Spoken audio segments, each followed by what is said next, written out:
I know one of the reasons you're here in Marrakesh and in Africa, because you see the enormous potential this continent has as a source of renewable power for electrolysis, right? That's the process by which hydrogen is extracted from water. Tell us about Africa's potential. Africa's potential is the best in the world, and it's Africa's shot now. It's Africa's turn. What will stop Africa rightfully taking its turn will be lack of progress on technology. Companies and governments around the world choose Fortescue because we are the world leaders in technology, world leaders in next era electrolyzer design, cables, solar, all the tech which is moving our world on from having to rely on dinosaur era fossil deposits of oil, coal and gas to simply today's era of machines which make machines to harness all that beautiful renewable energy and give all the mobile energy, all the fixed energy this world could ever need by many times. Those countries who resist that are denying Africa their opportunity. And I'm saying, stop it. Let's get in behind Africa.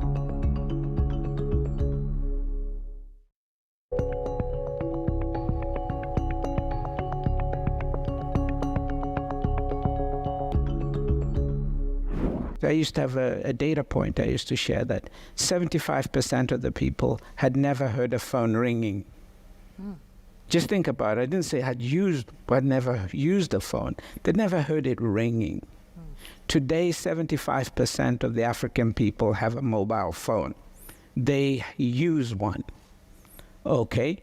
And we will do the same with the internet in the next 5 years. We will do it as an industry, as entrepreneurs. All we need is the space, and we need investment support, because we are the best investment case for this in the world.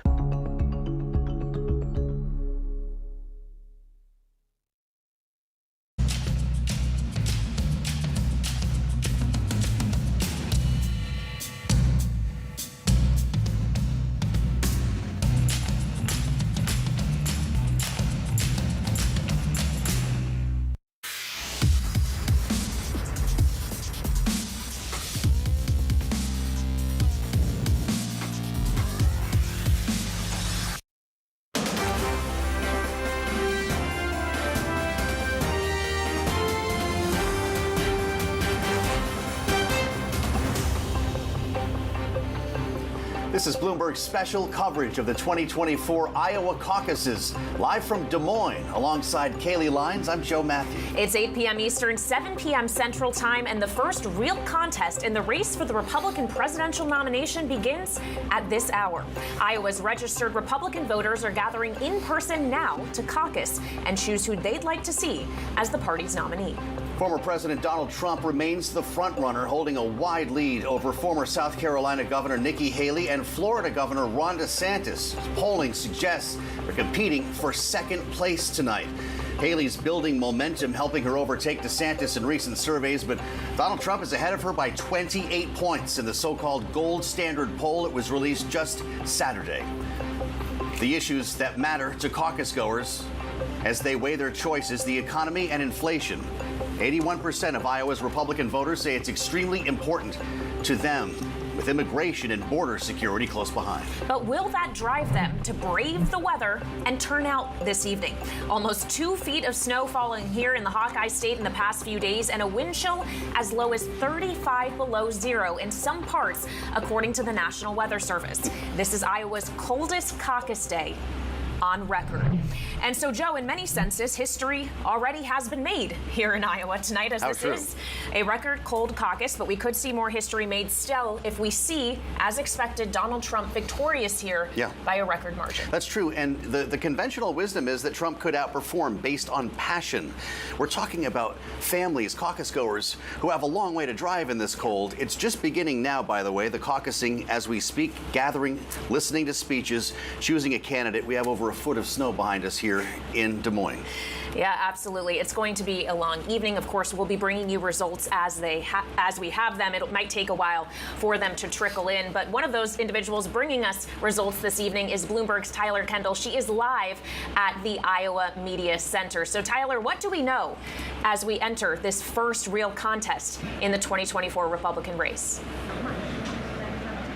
Well, hey, Kaylee, as you know, one of the differences between a primary and a caucus is that you have to go in person. So I'm going to be paying close attention to turnout tonight. Remember, in 2016, Republicans set that record with 186,000 caucus goers. So that is the number to beat. But I don't have to remind either of you guys, it is freezing cold here in Iowa. A state party official tells me he doesn't think the cold is going to deter Iowans from coming to their caucus tonight. And to be honest, it didn't deter them from going to candidate events over the weekend. Here's one Iowan voter I spoke to about the pride he feels in voting in this first in the nation state.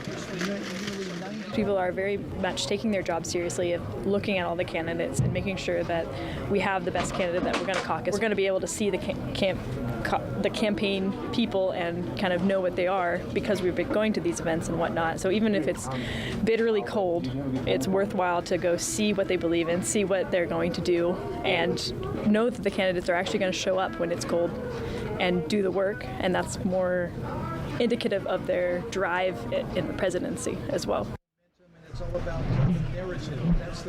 Now, you have to be a registered Republican to caucus tonight, but you could change your party affiliation up until the caucus start time. Joe and Kaylee, the state party says they are expecting more independents and conservative Democrats to show up to caucus tonight. Tyler, we thank you. We'll be in touch with Tyler throughout the evening with updates. And once the numbers start to trickle in, Kaylee, that will likely be in our second hour. We'll keep you posted on what we learn as we know it. It's very possible we could get an early call tonight on the winner of this race, knowing the commanding lead that Trump has. The second and third place that we're all obsessing over, though, might take some time. Well, that's exactly right. And if whether or not it's Nikki Haley or Ron DeSantis who could get second or third, or could we see a surprise from Vivek Ramaswamy, who is still a factor in this race as well. We're all going to have to stay tuned. He's promising a shock result tonight, though I guess we've heard that before. Let's get into it now with our political panel. They came to Des Moines with us as well. Rick Davis, partner at Stone Court Capital, and Jeannie Shanzano, political science professor at Iona University, with us at the table. Happy Caucus Day. It's great to see you both here. Rick, you've survived a couple of these. Yes. What feels different tonight? We're talking about essentially a four-way race, and everyone seems to know, they think they know who the winner is. Yeah, first of all, what's different tonight is we're all freezing. That's the coldest caucus on record was not something I thought I'd ever be a part of. But now that we're here, I think that it's two lines of thought. One, can Donald Trump really dominate this caucus? Is he going to get over 50%? Is he going to win all 99 counties? I mean, like, how high is high enough for Donald Trump? And then the second line is the contest going on for second place. Can Nikki Haley make good on the polling data that we received this week from the Des Moines Register, showing her in second place for the first time? Or is Ron DeSantis, the new comeback kid, before he's even had to come back, he's coming back, and he hopes to be able to take that number 2 spot from Nikki Haley and preserve an option to go to New Hampshire. Well, I guess we'll see if he adopts the comeback kid moniker. Right now, he's really leaning into the underdog, it seems. Rick brought up the Des Moines Register poll. And yes, we all paid attention to the headline figures. Trump at 48, Nikki Haley 28 points behind at 20, DeSantis at 16. Are we going to find out that those are the figures that matter, or rather the enthusiasm figures in that same poll that show that Nikki Haley caucus goers aren't necessarily that excited about it as they are for Trump and DeSantis? Yeah, that was one of the fascinating things about the poll, was while Nikki Haley for the first time came in number 2, she has much less enthusiastic supporters on her side than not just Donald Trump, but also Ron DeSantis, her major number 2 competitor. And so if it's this cold out and you're mildly enthusiastic or not at all, are you really going to go out at night and sit at a meeting in 30-degree below zero weather? I mean, it's asking a lot. And so she knows that. She has factored that in. And, the other thing about Nikki Haley's support that is interesting is that she's getting tons of support from independents and Democrats. And we just heard Tyler talking about the fact that Democrats or anybody can change the registration day of and vote.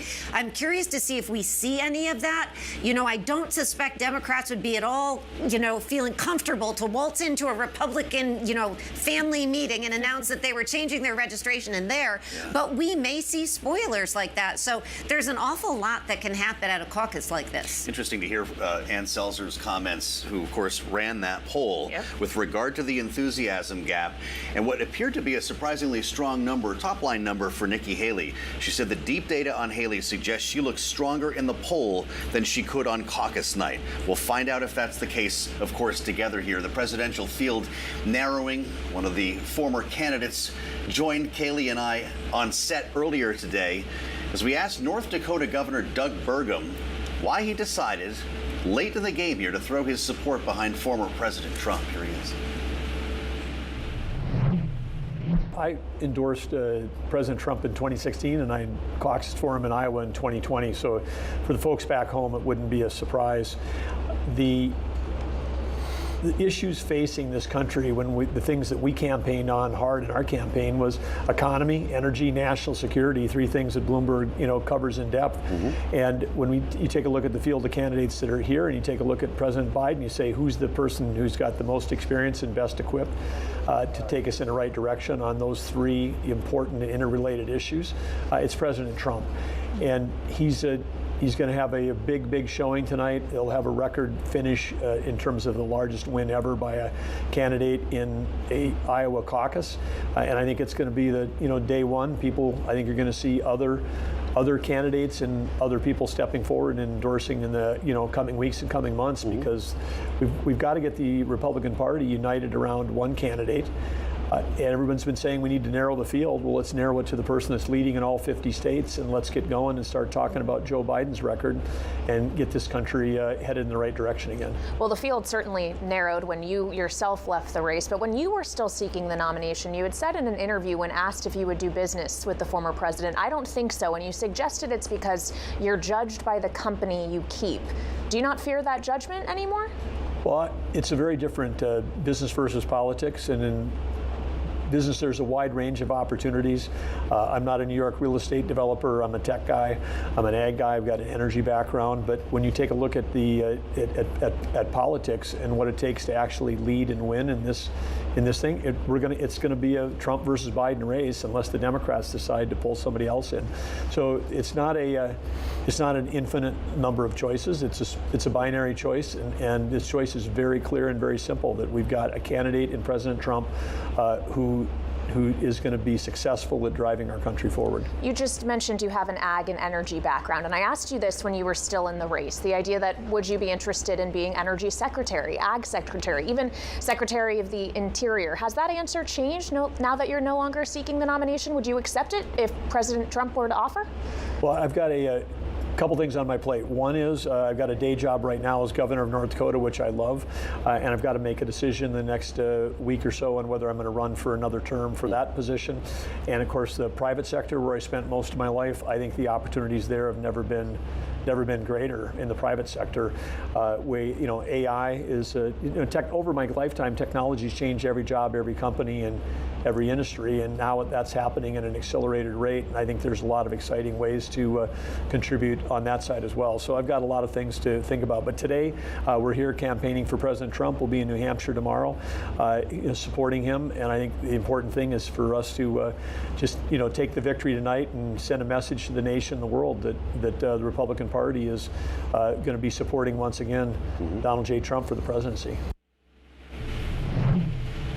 That was North Dakota Governor Doug Burgum speaking with us earlier today after having just endorsed former President Trump in this race. And Rick, that brings me to a question. We have seen many endorsements lined up for the former president. I believe half of the House of Representatives at this point has endorsed him. Obviously, you've seen here in Iowa, Governor DeSantis endorsed by the governor, Kim Reynolds. Nikki Haley has picked up Governor Chris Sununu in New Hampshire, but she hasn't had a lot of endorsements to this point. And I just wonder how much that factors in to a race in this early stage of the game like this one. Yeah, no, I think that her strategy is actually quite unique. The fact that she hasn't focused on actually getting a lot of endorsements, maybe it's because she didn't think she could, and why waste time on that? But she got a very strategic endorsement, right? The one we remember and talk about all the time is the incredibly popular governor of New Hampshire, and And it came at a time where it seemed to be helping her momentum along. In other words, it had an impact. What we're seeing, at least with DeSantis' campaign, is the early endorsements that he got didn't seem to help him. He sort of continued to slide down since his announcement. And the endorsement of the incredibly popular Governor Kim Reynolds here has done nothing for his numbers. I mean, there's not a poll that shows any upward movement since her endorsement. Now, many of the Iowa consultants that I've talked to here, Republicans, say, well, you know, it came kind of late. It wasn't really properly rolled out. She hasn't been able to really cement that relationship the way Iowa voters like to see it done. But at the end of the day, right now, the only one that is really playing the endorsement game is Donald Trump, and it's hard to argue that it hasn't helped him. So what does that mean then, Jeannie? It's not the endorsement that counts. It's the candidates, the organization. It's the organization, it's the candidates, but also, could you imagine, just to jump off Rick's point, imagine if Reynolds and Sununu joined forces to combat Donald Trump by actually endorsing the same candidate. I mean, we just saw this split amongst these very popular governors in their own states. And of course, it's, you know, just reflective of where the party is today. Donald Trump is sweeping in with all these endorsements, and the anti-Trump folks are left floundering, which is exactly where he wanted them, unable to unify. And so they are left with organization, critically important, and money. But DeSantis has done all of those things, tons of money he's blown through, lots of organization, super PACs galore, has not helped him really at all. And he's been living in Iowa for a long time now. Sure has. Rick Davis and Jeannie Shanzano are sticking with us here as we work our way through this caucus evening. Coming up, a conversation with Ken Cuccinelli, the founder of Never Back Down. That's the DeSantis Super PAC. Former Virginia Attorney General will join us here at the desk next on our special Iowa caucus coverage on Bloomberg TV and radio.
London will stay a financial center. It will stay our EMEA hub. We'll just have a rebalancing onto the continent. And actually, the numbers of who has moved across aren't that big. So it's sort of in the 200 level. And if you think about 15,000 people, that's sort of not that material. And so I do think both will basically continue to grow and continue to be very relevant. What will change, though, and the big thing that's changing, is actually the risk-taking is what's going to move. And so we've historically had risk-taking in the UK. That risk-taking and the assets that go with it, not the people alone, but the assets that go with it, that's the next phase of what we're now moving into. And that will be a material change.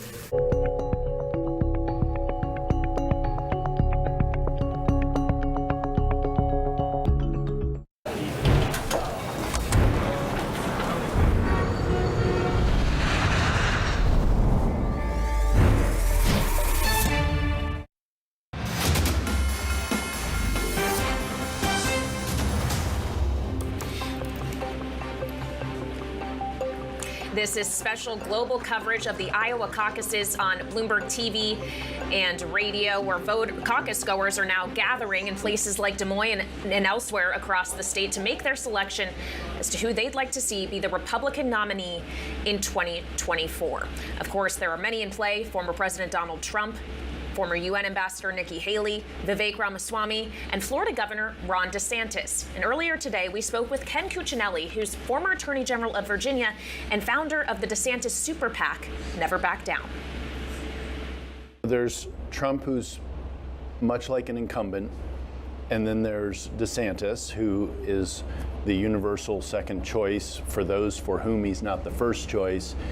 So I think there's a clear path for him in a variety of scenarios. And while we've knocked on over 900,000 doors in Iowa, we've knocked on over 3 million nationwide. So we're still knocking in New Hampshire. The South Carolina team came up to Iowa here for the last couple of weeks, but we've been building all around the country. So we're built to last with a guy who's got perseverance and work ethic in Governor DeSantis that really inspires a lot of folks around the country. And so we're looking forward to a good night tonight, beating expectations substantially, and then we're going to move on to New Hampshire and South Carolina and Nevada. There have been a lot of questions about why he didn't start talking about telling his own personal story earlier.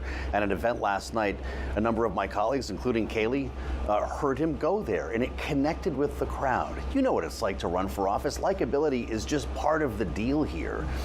And I wonder how you answer critics who say that he's not able to connect with people when it comes to retail politics. He's not enjoying it. I saw an analysis piece last week on his smile. How has that impacted his interactions with people here in Iowa? Well, he is who he is. What don't we know about him that you want us to know? I think he's authentic. I think he is a hard charger. He's a workhorse, not a show horse. If you want a show horse, you've got Donald Trump in the race. And part of the reason I'm here supporting Governor DeSantis, as you all know, I served in the Trump administration. I was acting deputy secretary at DHS. Yep. And a lot of my disappointments about a lot of the shallow positions that weren't followed through on are why I'm with DeSantis. And, you combine that with his conservative record and Donald Trump not fulfilling promises. And let's talk about a couple of those real quick. I'll just rattle them off. The debt. Mm-hmm. He added more debt than any other president, including Joe Biden, in history. And he said he was going to balance the budget. He also said things like, I'm going to prosecute Hillary. Now, that was a bit of a rough one. But days after the campaign, he said, I didn't mean it. She's a nice lady. And what else doesn't he mean? And the governor has raised the border wall. But my question is, how can Governor DeSantis pledge as president to finish that job when he would face the very same hurdles from the Oval Office of doing what Trump tried to do and couldn't? You need congressional approval in the appropriations process when you talk about funding this. How would it be different for DeSantis? I think that, first of all, let's take Virginia, where I live. We have 11 congressional districts. 3 of them are swing districts. They're unwinnable with Trump at the top of the ticket. They're winnable with DeSantis at the top of the ticket. And you look at what he did in Florida in 2022. This is a guy who pays attention to helping the rest of his team. Donald Trump doesn't do that. Donald Trump is about Donald Trump. And Ron DeSantis builds those teams and helps them win. So he'll have more allies there in 24, in 26 than Donald Trump will, simply because he'll help them get there. He's also a better ticket head for winning. There's a reason so many state legislators, including here in Iowa, 42 of them in Iowa, it isn't just Governor Reynolds, are supporting Governor DeSantis. Ted Cruz won Iowa with 12 legislators supporting him. These folks down ticket, same is true in New Hampshire, know the carnage that Donald Trump brings at the top of the ticket. We've done nothing but lose as a party since Donald Trump became the face of the party, except in Florida. That was Ken Cuccinelli, former Attorney General of Virginia and founder of the Never Back Down, the DeSantis Super PAC. And Rick, just to bring you in on the point he was making about how this decision on who they would like to see be the Republican nominee actually impacts the down ballot races, could impact the balance of the House and the Senate, who has control in Washington. How much, especially for our global audience, should they consider Iowa a factor in that tonight? Yeah, I think definitely if it empowers Donald Trump, if he has a big night tonight, he cruises to early state victory in New Hampshire and South Carolina, he'll be basically the presumptive nominee, and you have a raft of primaries ahead of him. He can influence that dramatically by picking his guys and people to run in those districts. And this was part of the problem that Cuccinelli talked about, is that you pick the wrong candidates, you can't win down ballot. And Trump picks a lot of bad candidates. He told us that he'd be more surprised if Ron DeSantis came in third than if he won. Jeannie, what do you make of that?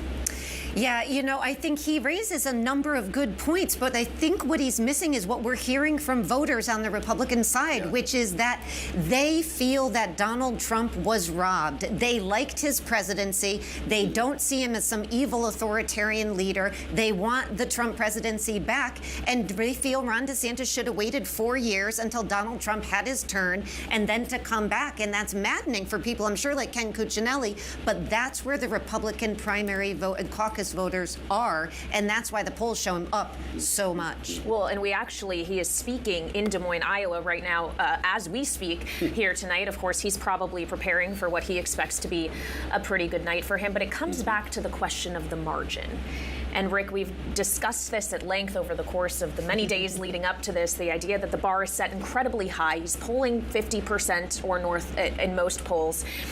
The historic margin in Iowa has been 12 points. So he's very likely to make history regardless. But is anything less than 50 going to be something he feels like he can tout as he moves forward throughout this primary season? Yeah, he's kind of created his own high expectations, right? I mean, he's been talking about is we're going to send him a really clear message that I am the king.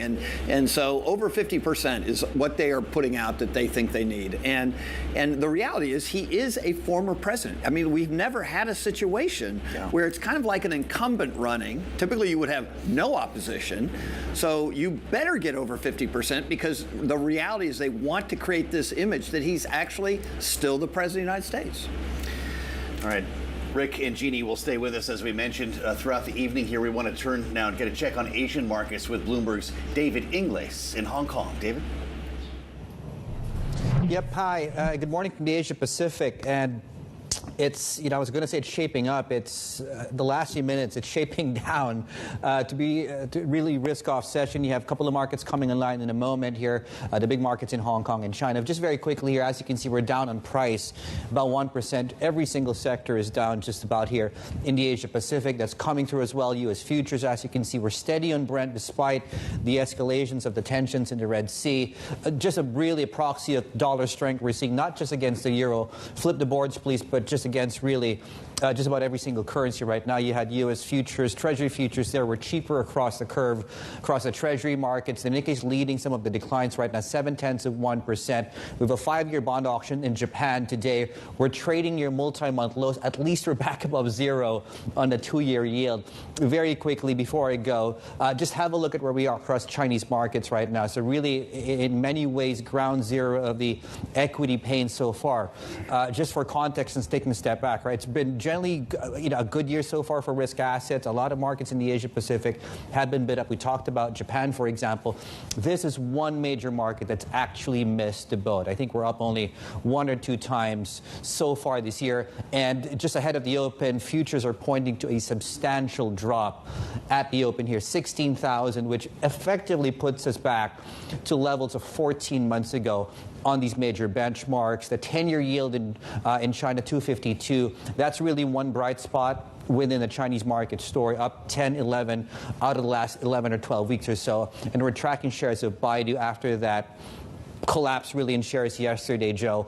Down 11%. The company's issued a statement, so we'll see how much further we get buying into the open today. So the open in China and here in Hong Kong, 4 minutes away. I'll send it back to you guys in, I believe, a very warm Iowa, isn't it? Is it? Well, no. People keep saying, David, thank you, that it's freezing. We're well below freezing is the point. We fell below zero on Saturday, and it won't go back above zero till we're all gone, is what we're told. So that is the backdrop of this caucus. And we're talking Fahrenheit here. I know there might be people watching and listening who think in Celsius terms, but just know that it's very, very cold, and that is what caucus goers are having to brave to participate in this Democratic event this evening. And it's a question, Joe, of actually, when the numbers come in, how many will find out Turnout actually did. This is a big reality for the campaigns this evening. And of course, as we continue our special coverage, we'll keep tabs on the markets for you throughout the evening and let you know what we're watching. Coming up, more special coverage of the Iowa Caucus next. This is Bloomberg TV and Radio.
Do you think there's much oil to be found in the lower 48 at this point, or even in, let's say, Alaska as well? Or mostly we know where all the oil is, and there's no more big Permian Basin kind of deposits anywhere? People have said that over time, and then we've always been surprised. And so the U.S. has been explored more than any other place in the world. I think the industry has a good idea, but technology allows you sometimes to recover things that you haven't been able to before. That's the story of shale. The other one that continues to be a positive story is deepwater Gulf of Mexico, where we'll go out and drill in a mile or more of water depth and then go down several more miles and find large fields. And the Gulf of Mexico is still relatively underexplored compared to the onshore. So I think there's still room for more discoveries.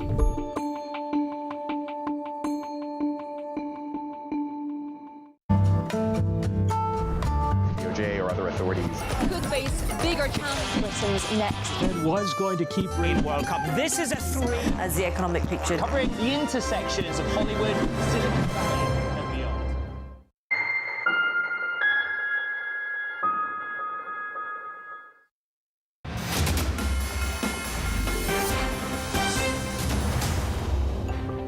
Are you concerned about the message to markets that we keep seeing out of Washington when it comes to government spending and the shutdown deadlines, kind of these constant clashes in Congress and with the White House when it comes to funding our government? Yeah, I mean, and clearly Washington has significant chaos. I think that's one of the challenges that, there certainly should be some common sense things to manage the budget and stop wasteful government spending at the same time of incentivizing private business to invest. Unless there's more of a comprehensive plan, but it's clear there is a divergence of views in Washington, and the inability to manage together and work together is just so sad that that's happening to the country that we can't fix that. Comments from Bruce Restetter, live from Des Moines, Iowa. Special global caucus coverage here on Bloomberg. We're glad you're with us as we turn to Bloomberg's Julie Fine now, who's going to be watching results as they come in, joining us from down the road in Des Moines at the Election Center. Julie, how are things going there? Things are going very well. We've had a lot of special guests in and out of here tonight. When I say special guests, we're talking about surrogates for the candidates. I saw Eric Trump, the son of the former president, in here tonight telling me we are going to win this one. Now, for our global audience, we're bringing you right to Iowa here. It is the first nominating contest of 2016 for Republicans. The numbers, they have not yet come in. So what we're really dealing with right here, right now, is the calm before the storm, Joe, as you well know. It's really a waiting game right now as we wait for those numbers to come in. Now, the Iowa Republican Party chairman stopped by us to see us at Bloomberg. We spoke to him for a while, and he basically told us he does not anticipate there to be any problems here tonight at all. He says any kinks that they have had in past years have been worked out by now. Now, let's also talk a little bit about the weather. The weather tonight, obviously very cold, but he also told us that he was concerned about ice. And he wasn't concerned as much if there wasn't ice, that there wouldn't be a good showing. So the temperatures have plummeted extremely low. 2016, as you guys know, there were some very, very high numbers. They broke records for people coming to vote in the caucuses. Not sure that this will happen this year, especially because of the weather. But again, we're waiting to see the numbers come in on that. Joe, here are some of the counties I'm specifically looking at.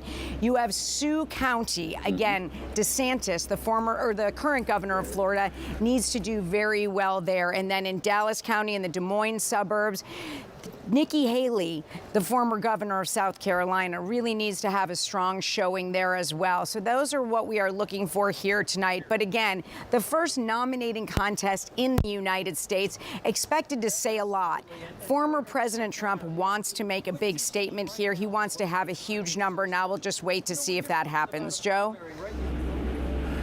Just like well, that, we don't Kaylee. know the number yet. Julie Fine, thank you so much. But the Associated Press has officially called it Donald Trump wins the Iowa Republican caucuses. That is 32 minutes after they began. We have this race called, at least in terms of number one, but we wait to find out about 2 and 3. So joining us now around the table, Bloomberg's Laura Davison and Mike Shepard, who are here with us in studio in Des Moines. So, Mike Shepard, we pretty much knew that this was going to happen and that it was very likely to happen early. It would have surprised everyone if that were not the case. Now it's a matter of sitting around and waiting to see numbers 2 and 3. Do we have any indication yet of what way everyone who's not Trump is trending right now?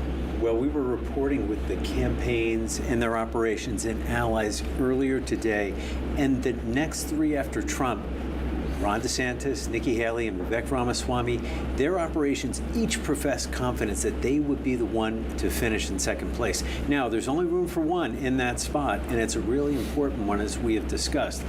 The question of whether Trump was going to win was really an anticlimax, as we just saw 32 minutes in. But it may take some time tonight for us to find out who actually takes the number 2 spot. Could be a couple of hours or maybe more. We waited days last time around here. But Laura, this, my goodness, a half an hour into the evening, the Associated Press is calling this. We weren't even sure we'd get initial results for another 15 minutes or so. What does this early call tell us about Donald Trump's apparent commanding lead? This shows us this is a massive, massive lead, which is potentially not good news for DeSantis, Haley, Ramaswamy, and really they both want to all be kind of as close to Trump as they can be, narrow that margin. You know, Trump has been somewhere up 30 points roughly over the past several weeks and months. Really a nightmare scenario for both DeSantis and Haley, who have been battling for number 2, is if they both come in sort of neck and neck, number 2 again. That means they go to New Hampshire and will have to fight it out there. Wow. Well, and while we know, Laura, that Trump has won the Iowa caucuses, we do not yet know about how much. And there has been a question of the bar for some time now. 50% plus, anything beyond 12 points, which was the previous record set decades ago. What number is Bloomberg looking for? How are you looking at the figures here? What number we're looking at, and really the whole political world is looking for, is does Donald Trump get above that 51% mark? And he can say, look, I have a majority, however small that majority is, of Republicans behind me. And that just starts narrowing the field, narrowing the possibilities for anyone who wants to be the main alternative to him. You know, if you have Haley, who is, 20%, in some states, New Hampshire's one of her best states, next on the calendar, a little bit north of 20%. But that's not saying Donald Trump can say, look, I have the party behind me. Let's move forward. Let's end this contest and let's move on to the general election against Biden. Trump came in at 48%, I believe, in the Seltzer poll over the weekend. He was down from 51, where he really wants to be. Are we making too much of the intricacies of expectations here? 48% versus 51. Is the talk of moral victory a little too cute for you when you look at how strong a second place finisher might be? Well, Joe, you and I have talked about sports before and big margins of victory. And while we don't want to liken this too much to sports, I think that what Laura was talking about in terms of Trump getting that 51%, that absolute majority, would give him the leverage and the position where he could actually turn his focus directly to the general election and stop worrying as much about whether Nikki Haley or Ron DeSantis or even Vivek Ramaswamy poses any kind of a credible challenge to him in the next primary contest. We're looking at New Hampshire, but then we're heading to South Carolina at the end of February, and that is Nikki Haley's home turf. Yeah, absolutely, and she still trails the former president significantly in polls in her home state. There was a lot of conversation coming into tonight about the weather. Obviously, we all have seen it. We've all experienced it. This idea that actually it may work against Trump because he was the clear frontrunner. People may not feel as compelled to go out and caucus for him in this kind of weather when they assume he's going to win anyway. Does the race getting called this early suggest that that did not happen? Or does it suggest anything more broadly about turnout to you? Well, it may be early to have that decided or said for us just now. What they are saying that they're able to call the race, it is too difficult for the others to catch him. Now, when it comes to the actual turnout, the total numbers, that's going to affect the rest of the field more than Trump himself in a way, because if you're Ron DeSantis, a high turnout would really favor Trump and potentially hurt you. DeSantis has staked a lot of his campaign on Iowa. He's built a big ground game, but enthusiasm for Donald Trump has run really high if you look at that Seltzer poll that you mentioned, Joe. So that's the point, though. For every negative narrative, there's a positive one. You can say, well, people take Trump for granted. They think he's going to win and stay home. But then there's another dose of conventional wisdom that the passion, that his followers are the ones who will crawl through glass or ice in this case to help their man. And it's feeling more like the latter. Yeah, and if you look at the data, this Seltzer poll, really renowned poll in Iowa, showed that Trump had by and large the most enthusiastic supporters. Haley only had 9% of her supporters who said that they were extremely enthusiastic to go out and support. You also look at just the numbers of kind of who those people are, half of whom were independents and Democrats. So maybe not necessarily wanting to vote for her in the general, but just wanting to put up a roadblock to Trump. And if it's, negative 30 with wind chill, you have something else. You can't make it to your caucus site at 7 p.m. It just doesn't happen. This is fascinating, Kaylee, because we know that Ron DeSantis is fighting for many of these same votes in areas like Sioux County, as Julie Fine pointed out. This is going to be the test of that ground operation that we've been hearing about for days and weeks. Yes, indeed. And that'll obviously unfold over the course of the evening. To Michael's point, could take a minute. Our big thanks to Mike Shepard and Laura Davison with us here at the table in Iowa. Coming up, an interview with Iowa Senator Joni Ernst. This is Bloomberg TV and Radio's special global coverage of the Iowa caucuses.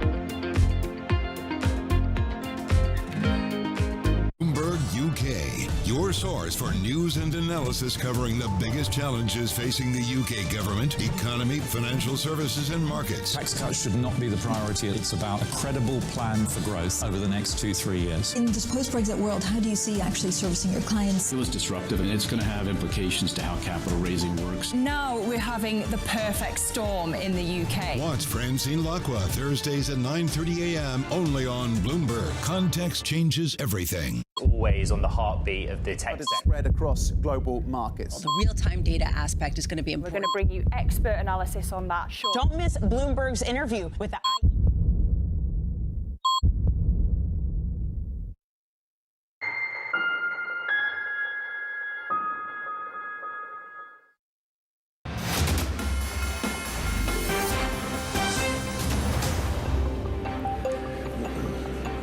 Welcome back to Bloomberg Television and Radio's special coverage of the Iowa caucuses, which we now know, according to the Associated Press, has been called for former President Donald Trump. He had a commanding lead in the polls. It was widely expected that he would win here in Iowa. What we still do not know is who's going to get second place and who will come in third. And as we await that information, joining us back around the table are Rick Davis and Jeannie Shanzano, our political analysts here at Bloomberg. Okay, so Rick, we know that he was number one. We expected that he was number one. As we wait to see or try to get a better idea of who's going to come in just behind him, what counties specifically are you watching? Where does Nikki Haley need to grab votes, and where does Ron DeSantis need to grab votes? So a lot of the early votes that are coming in from Polk County. That's right around the corner from here. And that's where AP basically used their algorithm to make a decision that Trump had won, because Trump has done really well in Polk County so far. So that's kind of easy, low-hanging fruit. The urban areas, Polk, Story, Dallas County, in this region will be really a lot of the early vote that comes in. So over the next 30 minutes, you'll be seeing a lot of that suburban Des Moines vote. And that is where Nikki Haley is looking to do well. She is basically looking at a Rubio strategy from 2016, where he won Polk, Story, Dallas County, but he also won Scott and Johnson County. And those 5 counties make up sort of the higher, more urban areas of the state, and a little bit more moderate voters. And that's where I think Nikki Haley was looking to sort of replicate his success there. So that's Nikki Haley country. Maybe. Are you surprised by this early call by the Associated Press? Why not let this breathe for 5 more minutes? I am stunned. We are, a half hour in, they call it. I mean, it is a stunning. I think it may be. Is it the fastest you all have ever seen? It is the fastest I have ever seen.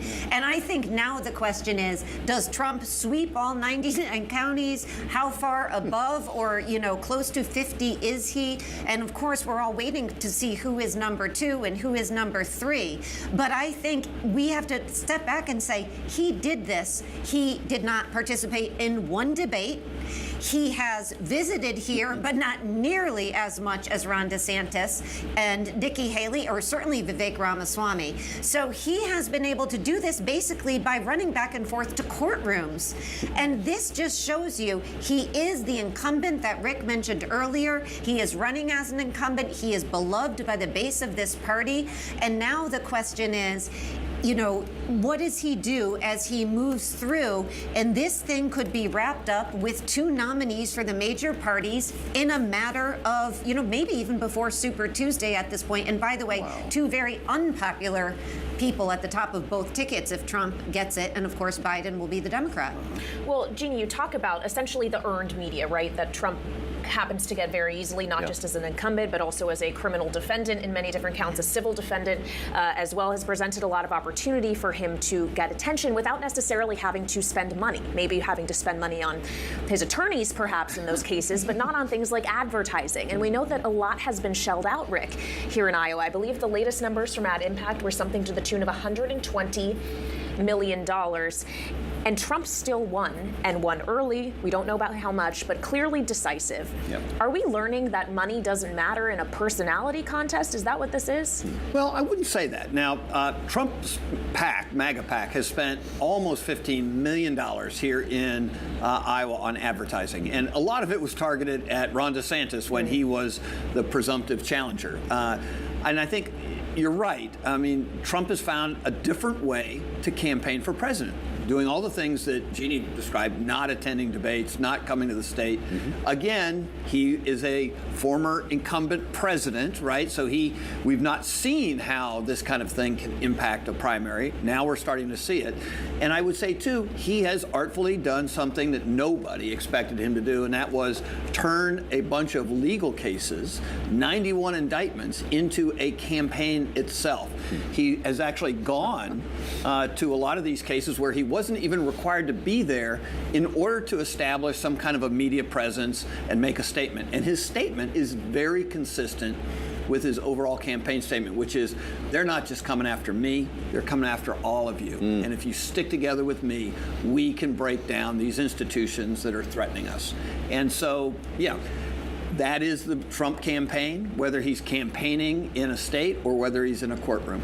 So the retribution tour was smart politics, apparently, as now multiple networks call this race for Donald Trump, Jeannie, based on what Rick was just saying then. Was it the candidate or the organization? You know, I think it's both. I mean, Donald Trump, like him or hate him, has really dominated the Republican Party since he came to the forefront in 2016. You know, you're just talking about earned media, free media versus paid media. Yeah. Well, when he did the town hall the other day and he counter-programmed to the debate that he did not attend, Nielsen told us that the audience for that town hall was double that of the debate. So, I mean, we just think about that. It's almost every single statistic you can talk about, whether it is the spending, whether it is the poll numbers, whether it is viewership on something he does. He has dominated, and he has done so smartly. I would also add on the campaign organization, he is running a very smart campaign. He is very well organized, much better than he was in 2016 here and elsewhere. And he is making inroads in almost every state with the state party leaders. And that really does show itself on the ground and with these numbers we're seeing.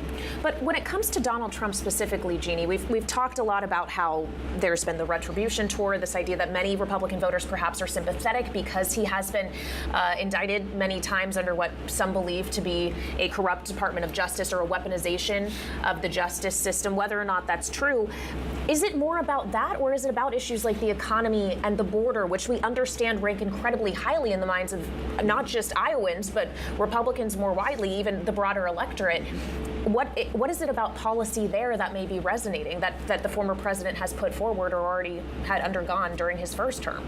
You know, I think it's a combination of both. It's certainly who he is and his service to the country that many Republicans admire and want to see replicated again. But it's also the issues. I mean, you mentioned the economy. Joe Biden, the numbers are good on paper, but you look at the polls and the numbers are really, really dismal for Joe Biden on the economy. Same thing, the border. And that was something Donald Trump ran on in 2016. So you would think voters may ask, well, hey, you were president for 4 years. Why didn't you fix it? And yet he is able to answer that and say, it was robbed of the election in 2020. Otherwise, this would have been done. So I think it's a combination of both. Well, if you're just joining us in our special global caucus coverage, the race has been called for Donald Trump. We now begin the wait for second and third place and margins. Yep. Kaylee, Rick Davis and Jeannie Shanzano are with us for the duration, live from Iowa. Coming up, much more coverage of the caucuses on Bloomberg TV and radio.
I don't think that it's a foregone conclusion. I know my view in that respect is at odds with what most of the professional political pundits say, and I claim no expertise on that. I've been through the process. I've run 4 national campaigns, and I've seen it from that perspective, and I've seen a lot of surprises over the years. And something tells me this may be a year of significant surprises. Former Vice President Al Gore weighing in on the possibility of a Trump nominee as the Republican in Davos earlier today. Our political panel is back with us. Rick Davis, partner at Stone Court Capital, and Jeannie Shanzano, political science professor at Iona University. So, Rick, he says it's not a foregone conclusion that Trump is going to be the Republican nominee. We have people all over the world joining us on television and radio this evening. Why would anyone look at a result that was called 32 minutes into the first in the nation contest, knowing how far he's leading in the polls, and think otherwise? Well, I can only steer them back to the 2000 campaign for president, the primary, a very dominant campaign by George W. Bush, who was incredibly popular governor of Texas, who was the son of the president, came rolling into Iowa. It's going to be easy. I'm going to be the nominee. Everybody was supposed to fade away. Just let him have it. And he did. He won the Iowa Caucus, handily, called early. And then a week later, he was in New Hampshire and lost by 19 points to John McCain and opened up a furious fight for the nomination that lasted past Super Tuesday. So that was supposed to be a foregone conclusion, too. It smells a little bit like that when we go off to New Hampshire tomorrow to see what's going on there, because we have a dead heat in the polls in New Hampshire. And maybe some of this momentum that Nikki Haley has gotten will continue and make it a real race. Are we suggesting that Donald Trump is the new Mike Huckabee or Rick Santorum? There have been a lot of folks who've won this caucus who never went much further from that. Iowa doesn't have a good track record in recent years of their winner going on to be the nominee of the party. That said, I think one thing to keep in mind that we haven't seen for many, many decades in this country is an incumbent president running in what we're describing as a competitive caucus. But is actually, not obviously 32 minutes in, not as quite competitive as I'm sure his opponents would want it to be. This is somebody widely popular, but he also served for 4 years as president and continues to say he was robbed in 2020. So I keep questioning, should we look at this as a contested caucus or an incumbent? And if you look at him as an incumbent in this thing, he should be getting 70, 80, 90%. I don't think he'll get there. We don't know yet. So, it's a very unusual year. And so I think we have to be careful about what lessons we draw from it for that perspective. Rick, to go back to your point on we could see something else upsetting happen in New Hampshire. If it doesn't happen in New Hampshire, if Nikki Haley can't top him there, depending obviously on the outcome that she sees here in Iowa, then will it be a foregone conclusion? How many states to go until we can say that? Well, just to remind everybody, next week is New Hampshire, and then there are 4 weeks between New Hampshire and South Carolina. And so if Trump does run the table and gets both Iowa and New Hampshire, a really unusual thing, then he's got 4 weeks to consolidate his hold on South Carolina. And we've seen early polling. The campaign hasn't gotten to South Carolina yet, so it's not reflective of a real campaign.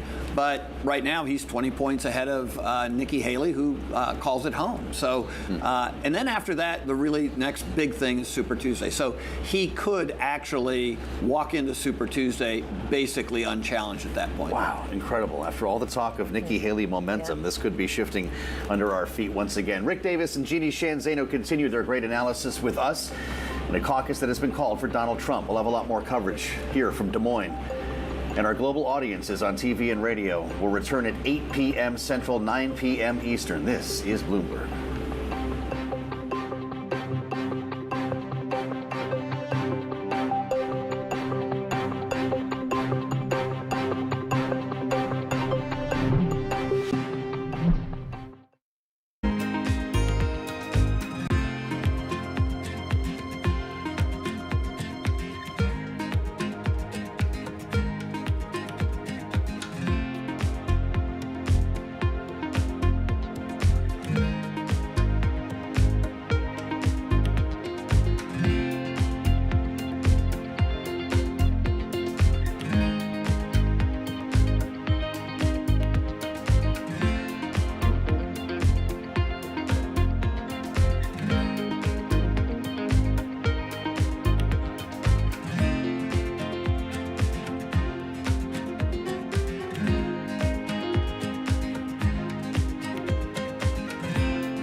Julie Swinehart is supremely skilled at navigating the rapids of real estate. That's important because real estate development is the next frontier in the business of sports. Fenway Sports Group has a blockbuster project in the works. We have 5 acres to play with here. And when all is said and done, we expect 2 million square feet across residential, commercial, retail.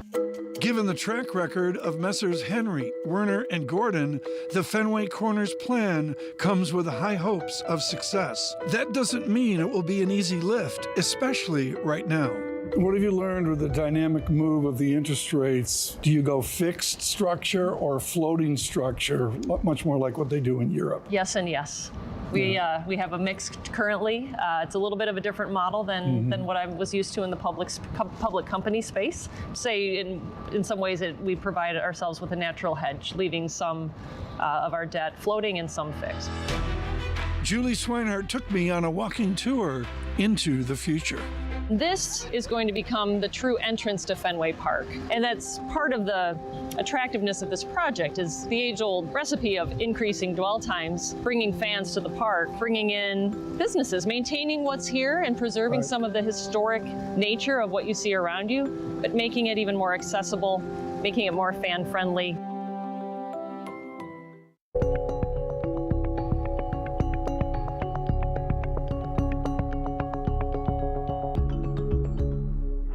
I used to have a data point I used to share that 75% of the people had never heard a phone ringing.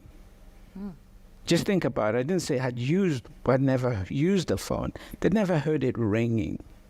Today, 75% of the African people have a mobile phone.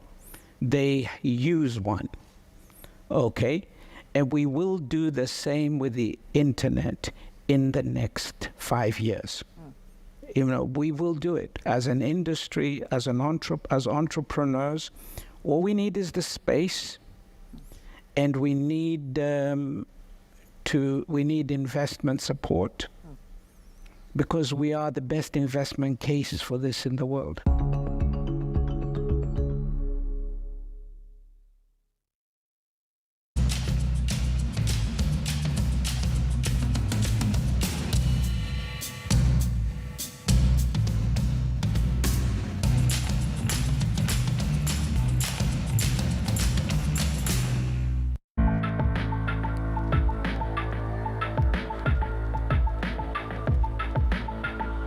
This is Bloomberg.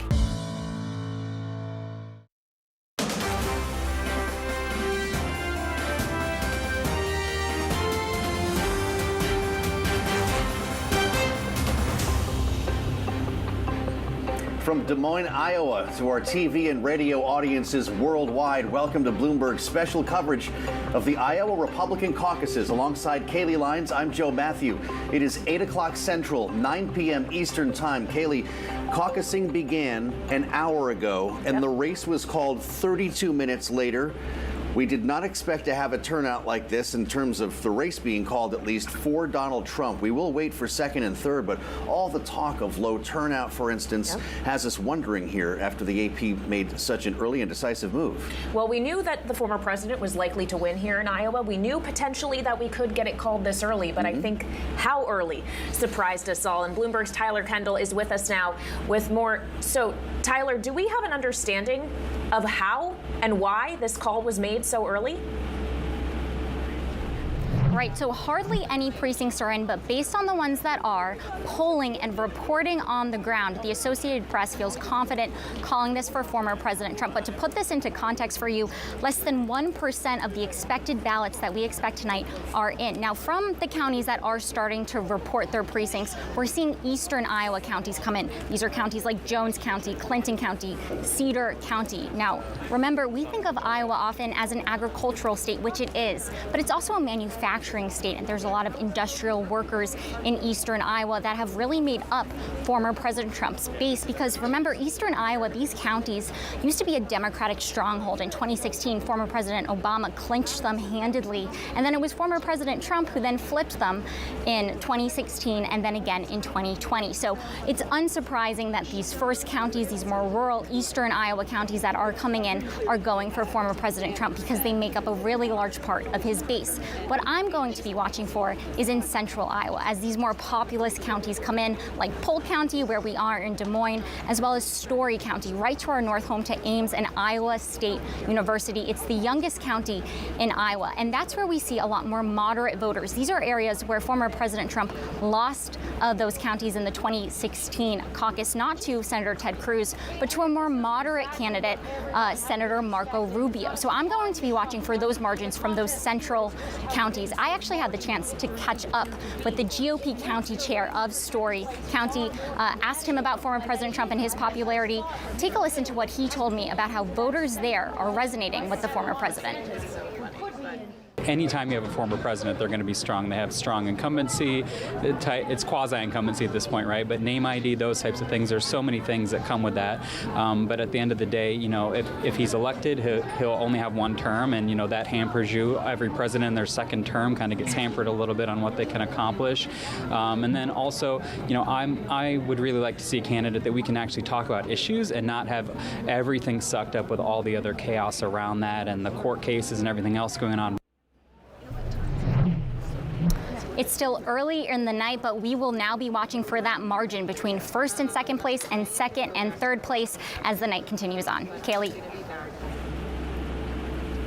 All right, Tyler Kendall, thank you so much. For more, we have Bloomberg's Wendy Benjaminson and Washington Bureau Chief Peggy Collins joining us now around the table. We are an hour into the evening now, ladies, and we already have a lot of the information we were seeking. What we do not yet know, of course, is the fate of DeSantis and Haley, how they will perform here and what happens to their campaigns from this point on. And Peggy, I know you were just at a caucus site. Can you tell us more about how was attendance, how was turnout, especially given the weather? What was the energy like?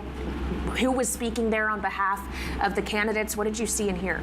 So we certainly saw low turnout, and we talked to the people that were working there, and they did say it was low turnout. You know, the cold weather is certainly a factor here, but it wasn't windy when we were outside, so it was actually a positive in that sense, but it was still very, very cold. We did talk to voters there, and two issues were top of mind.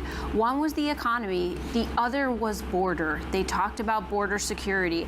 And an AP Vocast poll before we went to the caucus site this afternoon put immigration among Iowa Republican voters ahead of the economy. So that was certainly something that was on voters' minds there. We did also see some voters there that were registering as Republicans for the first time in order to vote for someone other than Trump. Nikki Haley's name came up, but I will say that those were two of the biggest issues that were on the minds of voters that we talked to tonight. Yeah, Wendy, what do you think of this VoteCast result? I thought it was the economy stupid. Are we seeing a shift in voter priorities, at least among Republicans?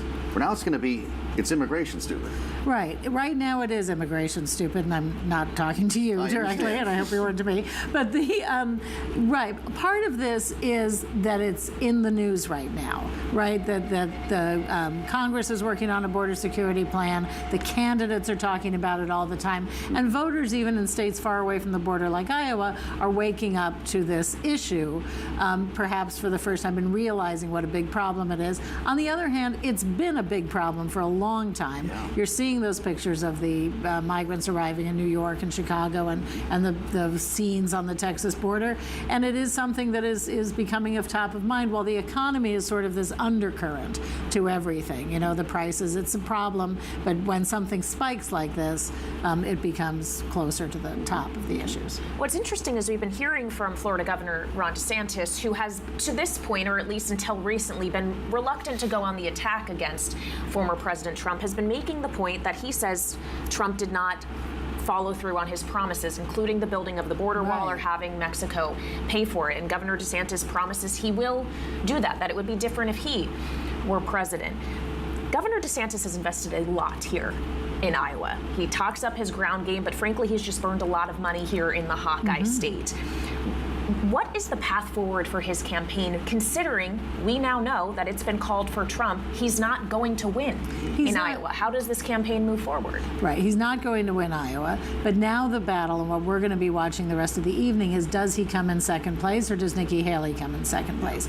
If he comes in second place, he might go to New Hampshire and try to come in at least second there, because we think either projecting now that Donald Trump or Nikki Haley might win New Hampshire, where they've invested a lot of time and money, and then Ron DeSantis can compete in South Carolina.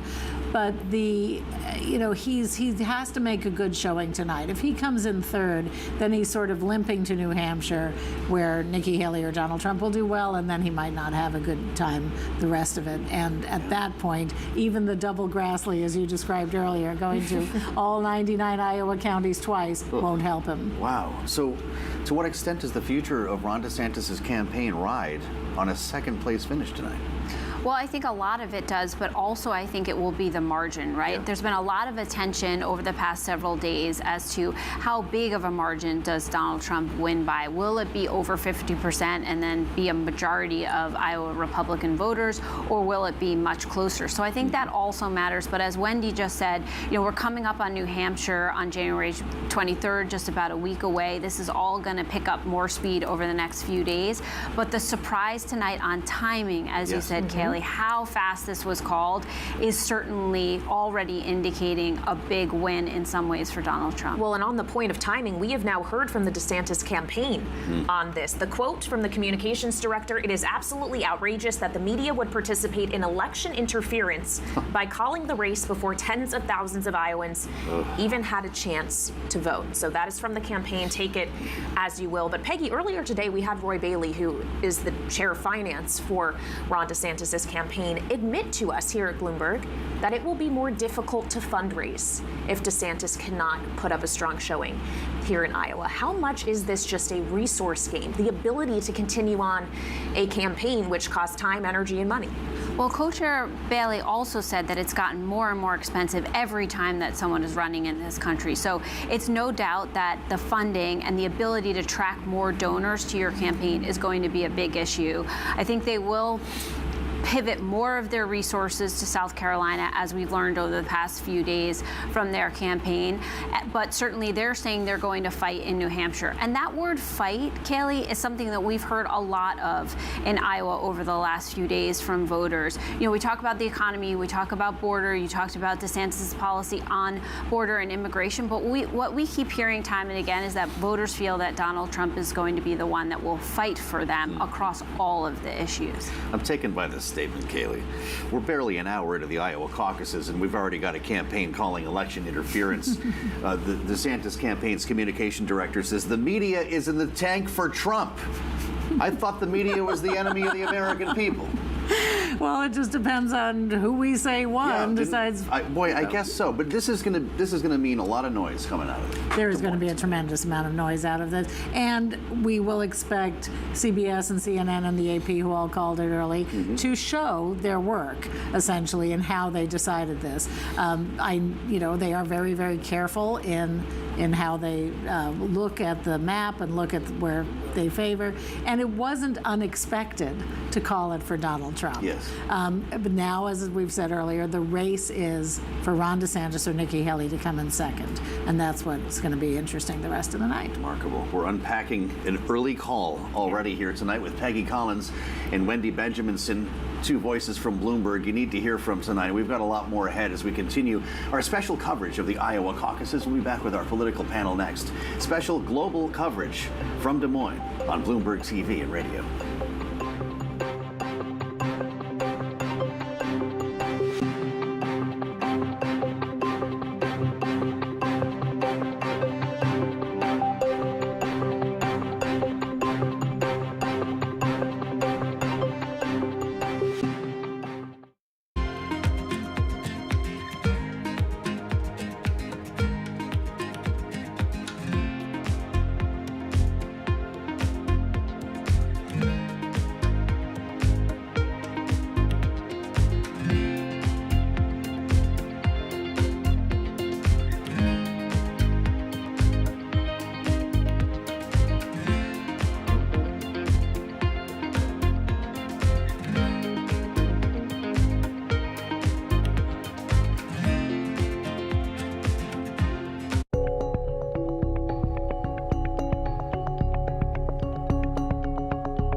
London will stay a financial center. It will stay our EMEA hub.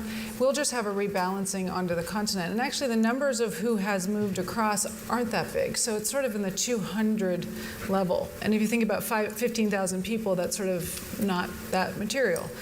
And so I do think both will basically continue to grow and continue to be very relevant. What will change, though, and the big thing that's changing, is actually the risk-taking is what's going to move. And so we've historically had risk-taking in the UK. That risk-taking and the assets that go with it, not the people alone, but the assets that go with it, that's the next phase of what we're now moving into. And that will be a material change.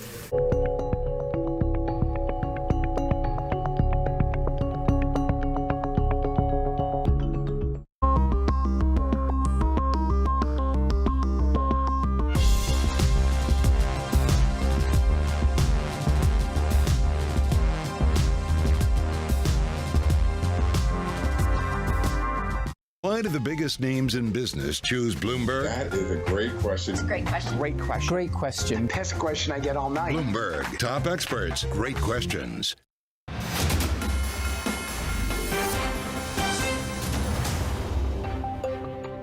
We will build a wall. We will actually have Mexico pay for it in the way that I thought Donald Trump was. I said, I'm going to be a dictator for one day.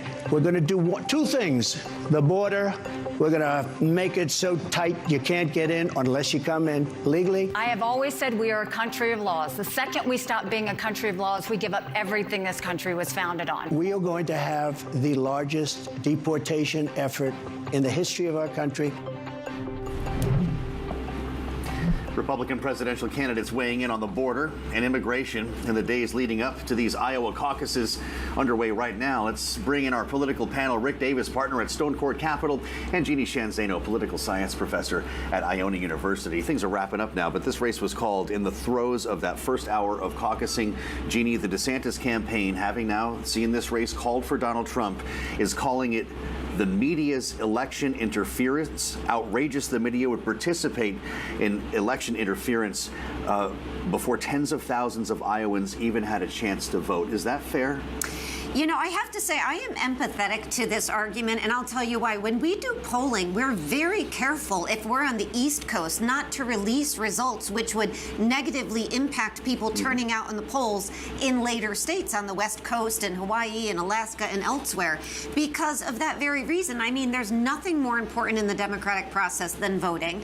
If we are, as pollsters, to take the media out of it, releasing results which then diminish turnout in later states, I do think that that is potentially problematic. So all of which to say, I will not be surprised if this call and the timing of this is revisited, maybe in some state houses where they say, listen, you've got to keep these things and these calls quiet at least until the polls close. I think that's a fair trade-off myself. I don't think Rick agrees with me, but... Well, Rick, jump in here. Is this likely to change the mind of anyone who was sitting in a church, in a community room, talking with other people, and everybody's checking their phone saying, oh, they called it for Trump already. Well, I might as well support that guy. Do you think it changed minds in real time tonight? Kayleigh, these are people who just got out of their nice, warm living rooms into a freezing car at 10 below zero. Yeah. They drove to a caucus site, which is usually a gymnasium of some kind, which is probably drafty and cold. And they did it because they supported one candidate. And when they got there, they went through a very quick registration process, and at the same time filled out a ballot and stuck it in a popcorn box, right? Which is how they collect these things in some places. And that means that somebody would have had to have that information in the very early stages of a caucus that started at 7 o'clock. Okay. So with all due respect to the DeSantis camp, I mean, first of all, it's unlikely that someone who's committed to a candidate is going to just change because they heard something on AP. Yeah. And secondly, most of those ballots were probably done by 7:15, 7:30 before AP called it. So we have a new election denier in this campaign? A new one? Yeah. Ron DeSantis. Yeah, Ron DeSantis. I think he was on board with Trump's election denying. Why not just apply it to his own? Look, we're in an era in politics where no one takes defeat. And the campaign just goes on and on and on. So there'll be no concessions tonight then? I would not expect any concessions tonight. Well, we at least have an explanation from the Associated Press about why they called this race so early. The Associated Press saying initial results from 8 counties showed Trump with far more than half of the total votes counted as of 8:31 p.m. Eastern Time, which was 7:31 local time, with the rest of the field trailing far behind. That is the explanation. So this idea being no one was going to be able to catch up, even as all of these other votes come in. So it becomes a question of the path forward.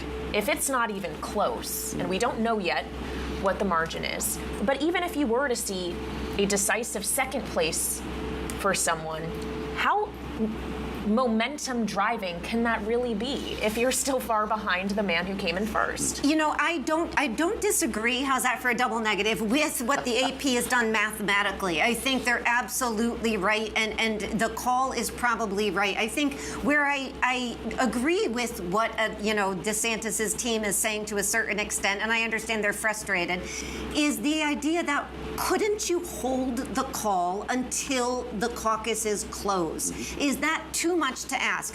And I agree with Rick. I don't think people would change their minds. Oh, I heard Trump won, so now I'm just not, going to go Trump. Yeah. But let people cast their ballot. Let us all engage in that important American process of voting, that democratic process, before the media jump in and say, we're calling this thing. I think that's a fair ask. I don't think we need, I don't know whether we get there legally, but I think we do it in polling. I think it can be done in the media outlets as well. And I don't think it's election denying, by the way. I think it's asking that the process be fair. You let people cast their ballots, and then calling we it talk election about interference, though. That's a serious charge. It's a serious charge, and it's because it was called, quite frankly, before these caucuses closed down. This was 7:32. Yeah. They opened at 7. Rick, what if somebody was in their car driving there? It's icy. They couldn't get there on time. Can't they get there and put their thing in the popcorn box? You have to be there on time. Isn't that the rule? You do have to be there on time. And well, with the weather. Let's just put this into context. Yes. Trump is beating him by 40 points. I mean, okay, so how many votes did he really affect if that's the case, right? Hundreds? Well, first of all, there hadn't been even that many reported. So, look, I mean, AP is the gold standard on calling elections. I'm not going to second guess their algorithm and how they did it or when they did it. And I think one of the things that Ron DeSantis needs to start to learn in this process is a lot of voters don't like griping politicians who complain why they lost. There's been a thorough examination in this state of the DeSantis campaign, and he came up lacking. And no charge of election interference is going to change that narrative coming out of here for him. We still have a contest going on. There's still a hot contest for second place. Those numbers seem pretty close. In some counties, DeSantis is ahead of Nikki Haley, and in others, Nikki Haley is leading. Nikki Haley has the only 2 counties in the state where she is ahead in the county and could actually win that county. DeSantis does not have a single county out of 99 that he visited twice that he's actually winning right now. So I think keep our eye on the ball. We have a hot race here for second place. Let's tune in and see whether or not Nikki Haley can create an upset victory here in Iowa for second place. An upset victory for the silver medal, not the gold. That's correct. But we knew that going in, that would likely be the case. You've outlined a possible scenario in which they're tied here in Iowa.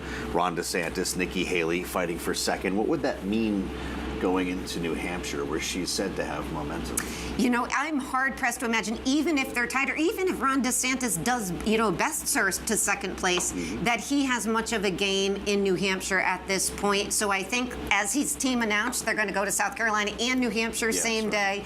I think he would try to battle it out. Doesn't sound like he's going to pull back, even if he gets in third at this point. But I think it's a tough sell for Ron DeSantis. Where does he go now? And looking at these numbers, it looks like Trump is going to win a lot of counties, but Nikki Haley may win a few. I'm not sure that Ron DeSantis is going to win any counties here. And you know what people don't like either? They don't like when they have interference in their ability to cast their ballot by being told the thing is over before it's, they've had a chance. Perceived or otherwise. Yes, perceived or otherwise. So it's not the math, it's the timing of this thing. It's 32 minutes. This is historic. And I think it can be potentially problematic from a Democratic perspective.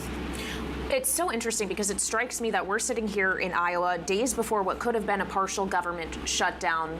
There's a whole funding battle happening on Capitol Hill that touches on many of the same things that these candidates are raising. The idea that it was too much fiscal spending that has led to inflation, that border security is an issue and needs to be addressed, even if it means closing down parts of the government. How much, Rick, does what we're seeing playing out here tonight, the messaging from these candidates, actually resonate with what's happening back home where we usually are in Washington? Well, it's interesting because just let's look at the closing arguments this week here in Iowa of the candidates. I mean, Nikki Haley was all about electability. I can beat Joe Biden. Well, now that's not really a substantive policy argument, right? She's not talking about cutting the debt and things like that. She's talking about her own electability. And Ron DeSantis, he's all about family values and sort of like what a good guy he is, and let's send a message. I'm the underdog, as we talked about earlier. And what did Donald Trump say? I mean, like, nothing about policy. He's like, here's our chance to prove them all wrong, right? He is still fighting the establishment. And he talked about let's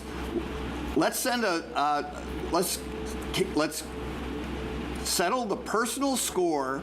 The ultimate victory is ours over all the liars, cheats, thugs, perverts, frauds, and crooks. That's his closing argument. Yeah. And so, no, nobody is touching on anything that is relevant to running our country out of Washington today. And since this race was called for Donald Trump, he's now calling on all of the other candidates to drop out. Shocker. Okay, everybody hold those thoughts. Rick Davis and Jeannie Shanzano are sticking with us. Coming up, though, we got to get a quick check on the markets. This is special coverage of the Iowa Caucuses on Bloomberg Television and Radio.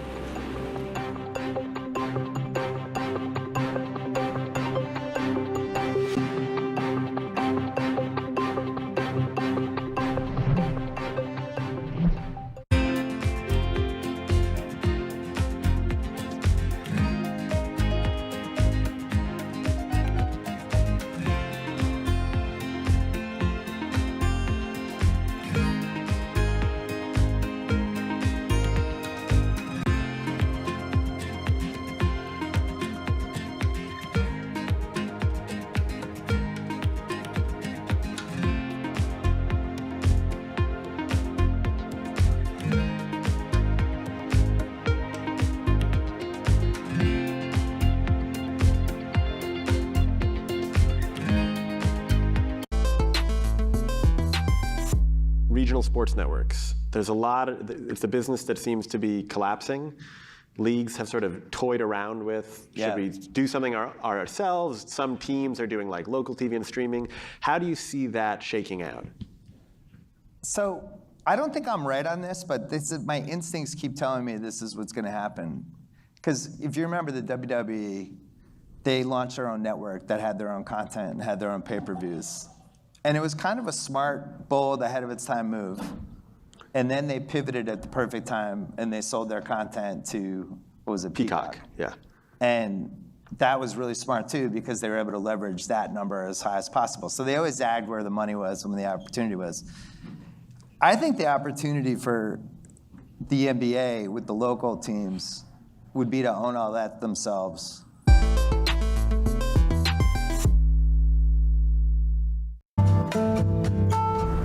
DOJ or other authorities. Could face bigger challenges next. It was going to keep Green World Cup. This is a 3 as the economic picture. Covering the intersections of Hollywood, Silicon Valley, and beyond.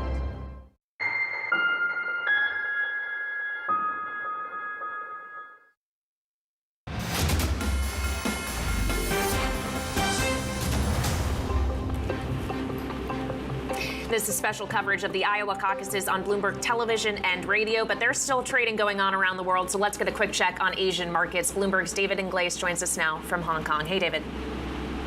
Yep, we're not doing good. We're not doing good here. So about an hour into the China and Hong Kong market sessions here, we're just going into the last few minutes over in Tokyo. And as you can see, just about every single market is down, every single sector is down. Although on the benchmark itself, we're coming off lows a little bit. We're down about 0.6%. We're coming off about 1% losses about 45 minutes back. U.S. futures, as you can see, are also weaker right now, 0.25%. 15-month lows thereabouts when you look at Hong Kong markets here. Let's flip the boards, please, and a couple of sort of subplots across this equity market story. And this is actually something we saw yesterday. Shipping stocks are bucking the trend. We're continuing to see gains across a lot of these names here in the Asia Pacific on the back of what's happening in the Red Sea that's driving up freight costs. It's really leading in many ways to a re-rating for some of the earnings across some of these names here as well. Big drop across your cyclicals, so everything from your materials, mining stocks. Iron ore has been tumbling of late. This is really one sector we're tracking very closely. Baidu's seeing a bounce today following that 11% drop that we had yesterday. The company issuing a statement, by the way, saying, no, there's no direct links between our large language model and the military. Citi says buy. Very quickly, I'll end on this. So we're cheaper in equity markets. We're also cheaper across the bond markets. Your treasuries, 2, 5, 10, and 30. Say one. Okay, well, 30 should also be on the cheaper side of things. We're back to a 4% handle, guys, on the U.S. 10-year yield. So, yeah, we're seeing some cooling here across these risk assets. Not as cool as you guys are, of course, were you guys in Iowa. You said it, David. We thank you. Coming up, we're going to head back to the Iowa Election Center with Bloomberg's Julie Fine. A live update ahead. Special coverage here on Bloomberg TV and radio.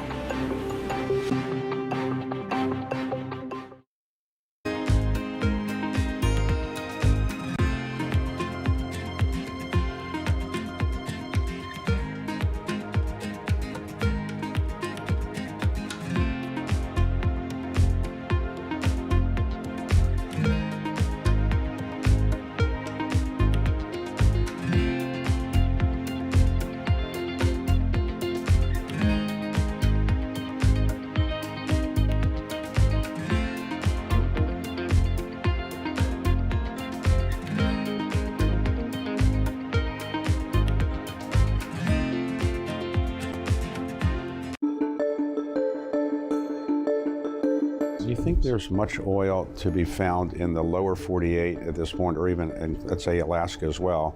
Or mostly we know where all the oil is, and there's no more big Permian Basin kind of deposits anywhere? People have said that over time, and then we've always been surprised. And so the U.S. has been explored more than any other place in the world. I think the industry has a good idea, but technology allows you sometimes to recover things that you haven't been able to before. That's the story of shale.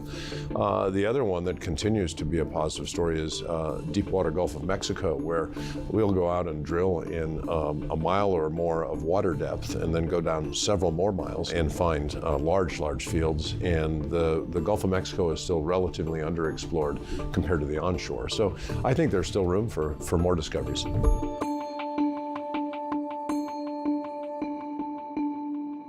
Always on the heartbeat of the tech spread across global markets. The real-time data aspect is going to be important. We're going to bring you expert analysis on that. Sure. Don't miss Bloomberg's interview with the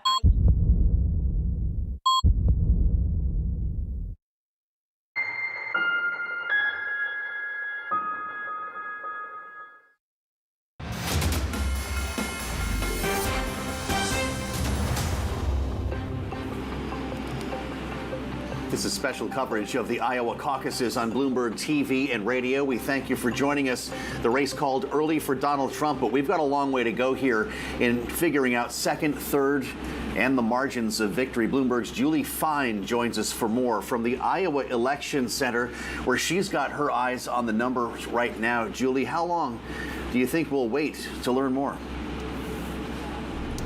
I think it's going to be a while before we really determine second and third place, because if you look at the numbers that have come in, they're in the smaller counties and they're smaller groups of people. So let's talk to our global audience a little bit. In a caucus situation, people come together and vote. The numbers that they're getting now are from smaller groups from more outlying areas. You're going to need a big dump from Des Moines or the bigger cities to really get that picture on second place. And right now, the numbers are really showing that that Governor Ron DeSantis and Governor Nikki Haley, the former ambassador to the UN, they're really locked in at 17%. But again, I really want to caution here, we're looking at just about 1% of the vote. So the former president right now is well above 50%. But to really dissect the 17%, you're going to have to see bigger numbers from bigger counties. Now, the former president, of course, Joe and Kayleigh, we have talked about this, needed to make a very big number tonight to make a statement over 50%.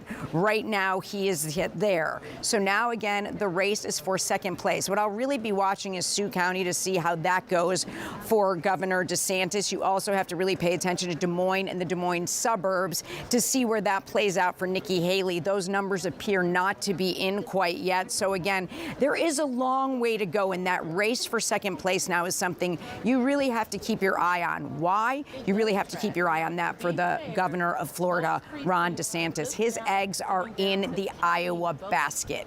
If he does not do as well as Nikki Haley, or they're neck and neck here, he goes to New Hampshire, where Haley has really been putting on the press for votes and for the win. This is a critical night for Ron DeSantis and for the DeSantis campaign. Kayleigh and Joe. All right, Bloomberg's Julie Fine at the Election Center. Thank you so much. Back with us now around the table, Rick Davis and Jeannie Shan Zaino. So, Jeannie, she was just making the point there about how invested DeSantis has been in New Hampshire, how this feels, at least to many of us who have been watching it, like something of a make-or-break moment for his campaign. Even if he gets second place, if Trump's lead is commanding enough, can his campaign realistically move forward from here? You know, I think he probably will, especially if he comes in second. But I do think it's a real uphill battle. When we look at some of the models, you know, it becomes increasingly harder for either DeSantis or Haley, if they lose in Iowa, lose in New Hampshire, to get the number of delegates they need to beat Donald Trump. So I think it's an uphill battle for him, even if he comes in second, because we talked about the fact he doesn't have much of a game in New Hampshire. He's going to try in South Carolina. He's not polling well there. Nevada has been completely pulled out from under them due to what Trump has done there. So it's really, really tough to see where he goes from here, especially even if he comes in second numerically and in terms of the actual percentage, to lose counties, not win any, which could happen. I think it's really hard to make the case that there's a pathway forward for him. Boy, this is remarkable, the extent to which the narrative has changed since we came on the air this evening. Ron DeSantis, to Julie Fine's point, put his eggs in the Iowa basket. Nikki Haley put her eggs somewhere in New Hampshire. And I wonder how she can control the narrative in the next 4 days, moving into Manchester to spin whatever happens here tonight as maybe not a positive, but something that could be followed on by a big win in the first in the nation primary state. Yeah, I would say Nikki Haley is running a multi-state campaign, right? Ron DeSantis is running a single state campaign. She did come in late off of some momentum that she was generating and spent heavily in the last 2 weeks. She's dominated the airwaves, spending much, much more than Donald Trump and Ron DeSantis combined. So she played here. She just played in a different way without the ground game. We're going to see whether or not that materializes as a second place finish for her.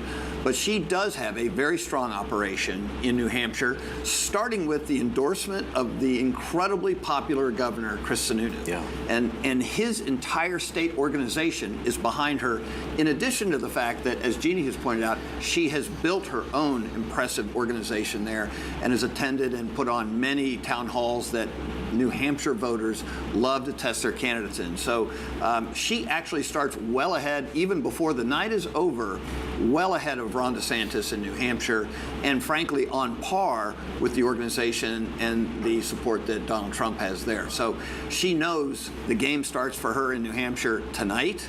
As soon as she gets on a plane and leaves here, whether it's tonight or first thing tomorrow morning, she has a fresh start with some momentum. She hasn't been written out of this narrative yet, and you know, it's game on in New Hampshire tomorrow. Well, you say she's running a multi-state campaign. DeSantis maybe has been a single-state campaign to this point. Either way, we've seen that it's very expensive. So the donor question is raised here as well. DeSantis has been going after Haley in recent weeks on the idea that she's in this for her donors' issues, whereas he says he's in it for voters' issues. But he's struggled in the donor department in a way that she hasn't. Their fates almost in that regard have reversed. How does the outcome in Iowa impact their ability to access resources going forward? How do you fundraise if you haven't just won? Yeah, you have to live off the land. And unfortunately, I've been involved in a lot of campaigns. You go foraging. Had to live off the land. And it is possible. Yeah, you find other ways to compete. You do, frankly, what Ron DeSantis has been doing here is going and putting yourself out there with 5, 6 events a day. And part of the advantage Nikki Haley has is she's been working that hard. She's been doing those events every day, but she's also got a little bit of momentum where the money has rushed in. Look, there's a reason that front runners usually win, because they have the money. And insurgents usually complain that it's a money game for them. Voters don't care. In fact, I think most voters respect the fact that a campaign can raise money, because at the end of the day, whoever is the Republican nominee, they're going to have to raise a lot of money to beat Joe Biden. He is sitting there with over $100 million cash in an account ready to wage a campaign war against the Republican nominee. See, we haven't talked about Joe Biden for most of the night. It might be the first time I've heard that name. Are they popping corks here at Biden campaign headquarters? Because the narrative was that, he wants to face Trump again. He's the one he knows he can beat. But numbers like this might make you think twice. I think they're popping them quietly. Yeah. They don't want to get out ahead of themselves. But the reality is, you look at the polls, and the national polls were showing that who could beat him? Nikki Haley. Ron DeSantis and Trump were beating him within a margin in the latest polls. But Nikki Haley had a pretty commanding lead over Biden. And so we've long thought that the Biden campaign would prefer to run against somebody as unpopular as the president is, quite frankly, and that is Donald Trump. So if that narrative continues, then I think they are quietly saying, this is where we want to be. We beat him before, we can do it again. Yeah. But, I think that's a really dangerous game. Donald Trump is an incredibly good politician, as long as much as he likes to say he's not. He's great at this. And Joe Biden is as well. So I think they have to be careful what they wish for. Of course, the Bloomberg Morning Consult poll, Kaylee, in the 7 swing states we've been following show Joe Biden actually has probably more to worry about than conventional wisdom might suggest. We're going to stick with Rick and Jeannie here, and we'll be back with more of our conversation. Live from Des Moines, coming up, we will add the voice of a real insider, longtime Iowa political strategist David Kochel is with us next on a special Balance of Power on Bloomberg TV and radio.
Access the financial world on demand.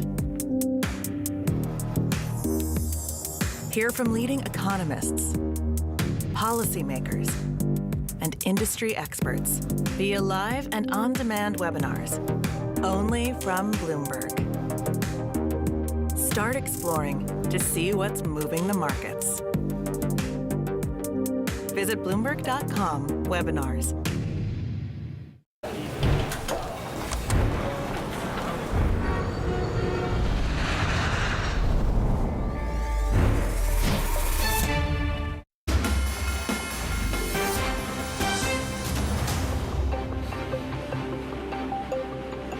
This is special coverage of the Iowa Caucuses on Bloomberg TV and radio. We're live in Des Moines. And joining us now, a longtime Iowa political strategist. They call him the Dean of Iowa politics. That would be David Caucus. It's wonderful to have you at the table here in the throes of a night like this. David, we had an early call for Donald Trump, but still a lot of questions about margins and turnout as we look at these very cold people walking by. Knowing the weather was a real factor here. What are you hearing about turnout at this stage of the game? Well, it's going to be well under what was expected. Obviously, in 2016, 187,000 people turned out. 2024, I think most people were setting the over-under at 150,000, and a lot of people would have taken the over. The truth is this campaign hasn't been that exciting because Donald Trump has had a big lead almost all the way through Iowa. So there's two campaigns now to watch. It's Trump versus himself. Can he get over 50? If he's under 50, that says half of Iowa voters said no thank you. And then the race, obviously, for second place. This high stakes for Ron DeSantis. Bets it all here. It's really the only place he's campaigned. He spent a ton of money, and he and Nikki Haley are going to go, I think, back and forth all night.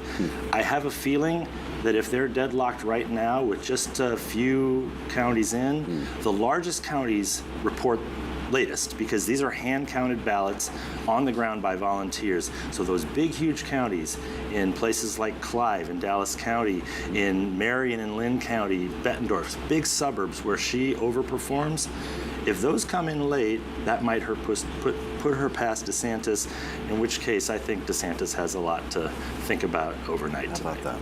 Do you think realistically we could see DeSantis out of this race as soon as tomorrow morning? You could. If he finishes in third place after having Governor Reynolds, Bob Vander Plaats, a bunch of legislators, over $100 million in spending from the super PAC, the biggest ground game spend we've ever seen in Iowa. And he started in the high 30s here when he got into the race and just kind of fell over the summer and the fall. What case can he make? If he finishes third here, he's already well behind in New Hampshire. He's well behind in South Carolina. Those are the next two contests that matter. It's really hard to argue that somehow on March 5th, on Super Tuesday, he's going to be resurrected. So I don't see a path for him if he finishes third. If he's in second, maybe he has to go on to New Hampshire and see what happens. Maybe something happens in the race that we can't foresee, but he's in tough shape if he comes out of Iowa third tonight. Before 7:30 tonight, when this race was called, and some of the other things that you've learned since then, did you expect to hear concession speeches from anyone coming out of Iowa? No, I've been around this a long time, 6 presidential campaigns, a few of whom didn't make it the distance. It's tough for a campaign to drop out after all this investment. You want to get with your family, you want to get with your top strategists, you want to talk about it. Usually there isn't a snap decision on a night like this.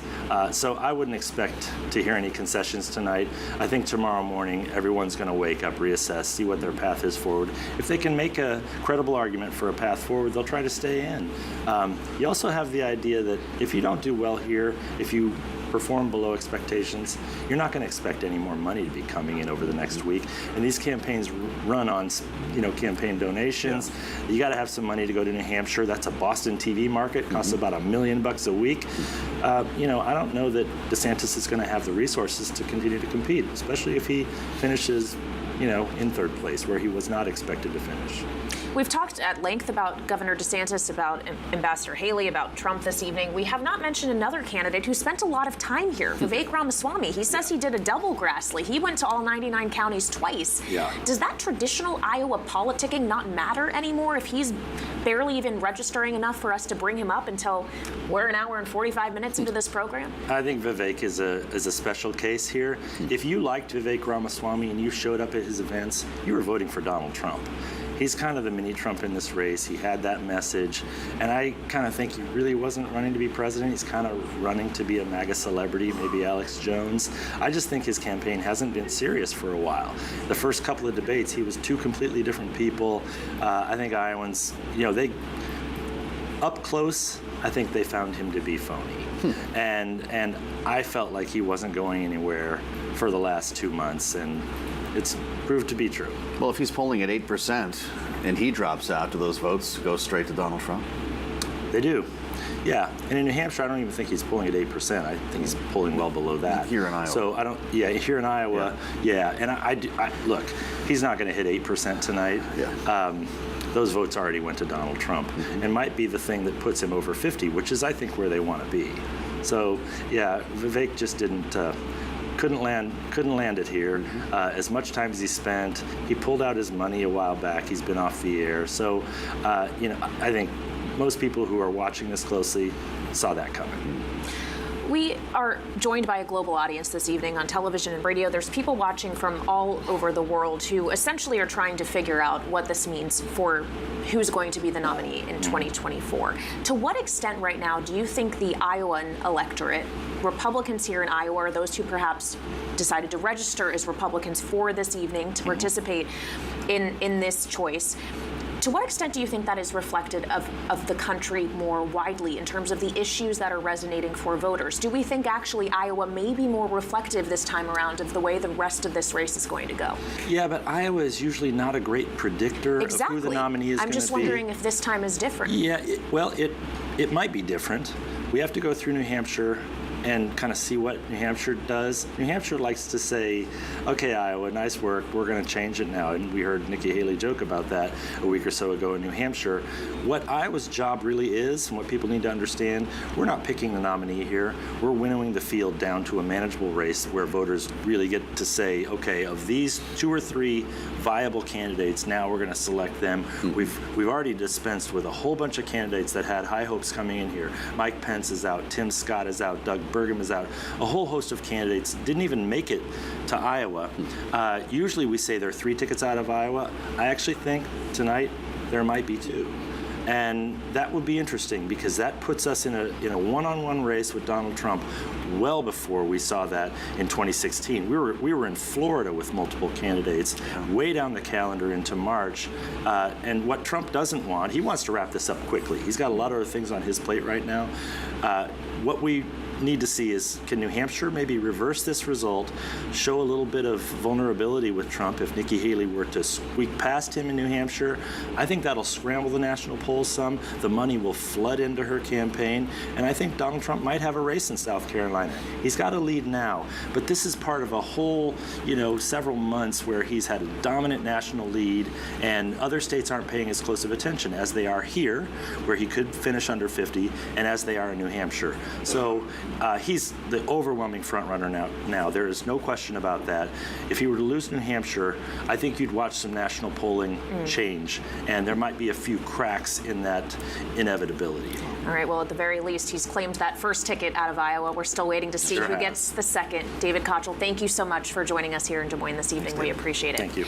Now, coming up, we'll be back with Rick Davis and Jeannie Shanzano to help close out this night. Special coverage of the Iowa Caucuses on Bloomberg Television and radio.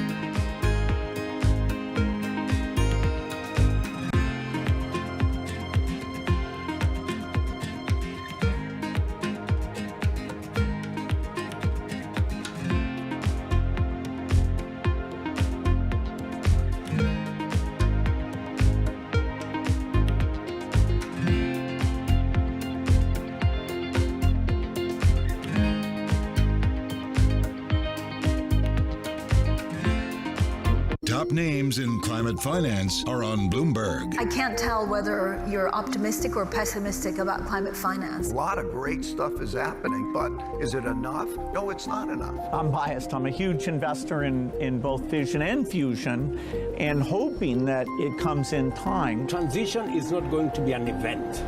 It's a process. But at the end of the day, it's the right thing for the planet, it's the right thing for the industry, and there is business opportunity.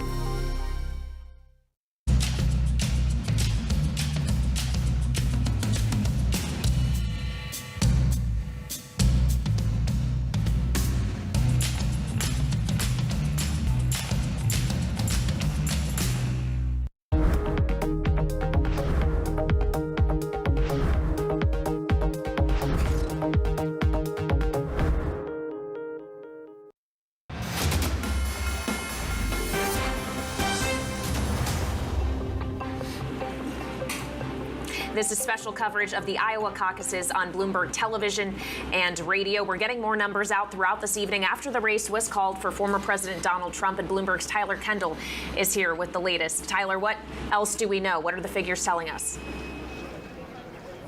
Yep, Kaylee, so now about 36% of the expected vote is in, and that includes most of eastern Iowa and also central Iowa. I want to pull out two counties. One is Polk County, where we are here in Des Moines. That is trending towards former President Trump, as well as Dallas County. That is right to the west of us. It is the fastest growing county in Iowa. These two counties very populous, but also considered more moderate, places where Nikki Haley has really been focusing her campaign attention. Interesting, too, Dallas County.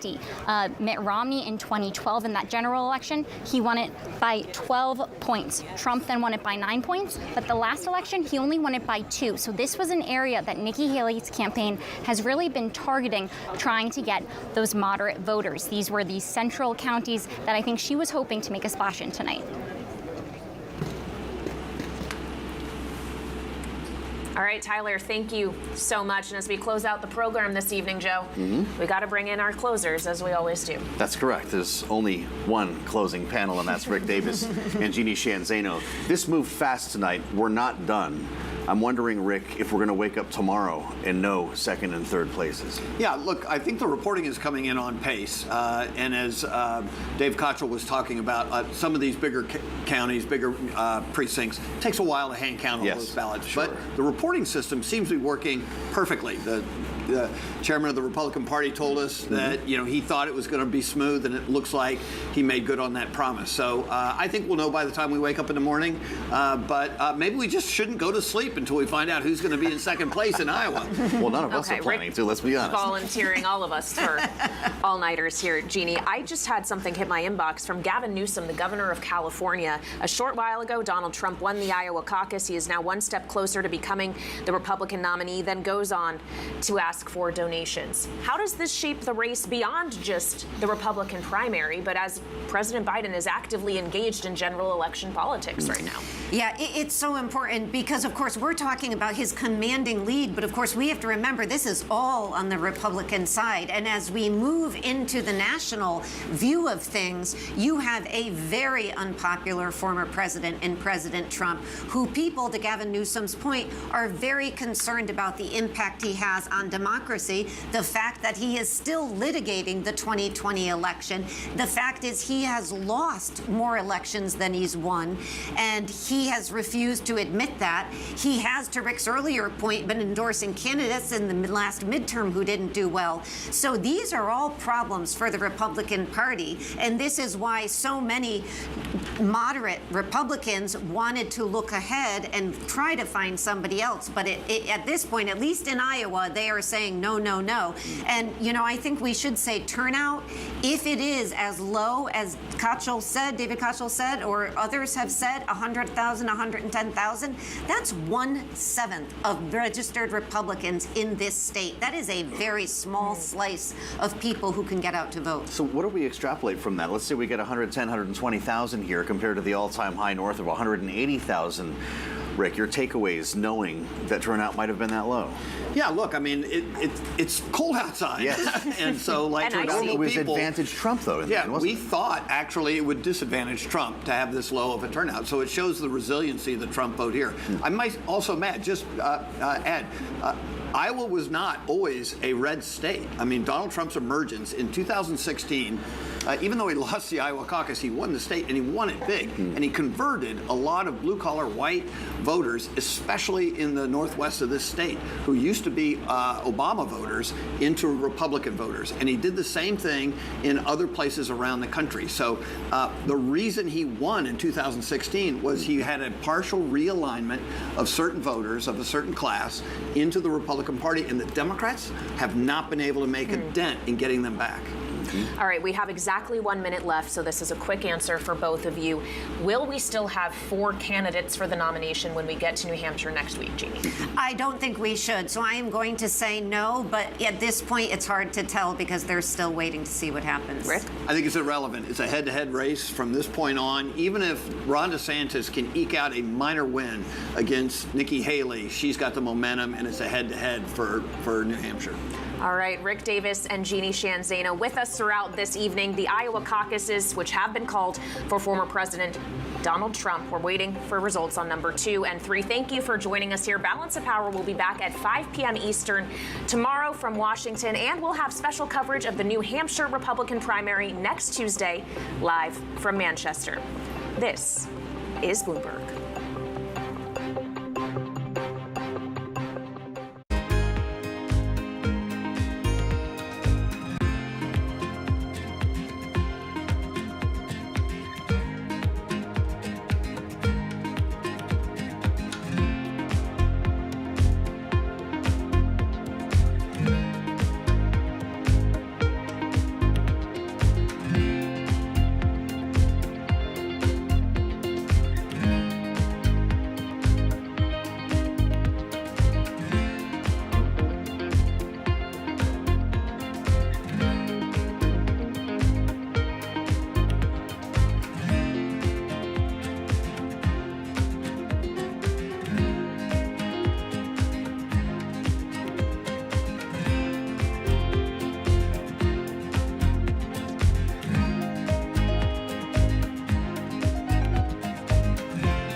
I notice in a couple of drugstores, even in my area, which is not the poorest area in Washington, D.C., it's a nice upscale sort of area. When I want to get razor blades, you have to go to the front of the place and ask somebody to unlock it. Why are you locking up razor blades and other things that I might want to buy? Yes.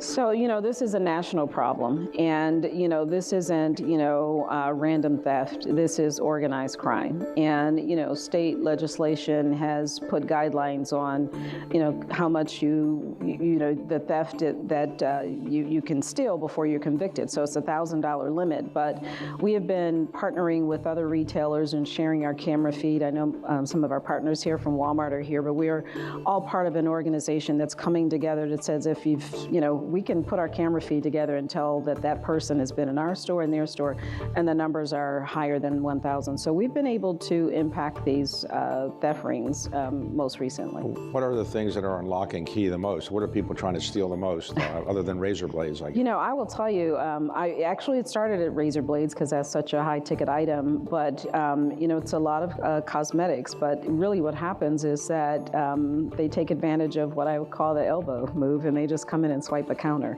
And so it's just a matter of categories now.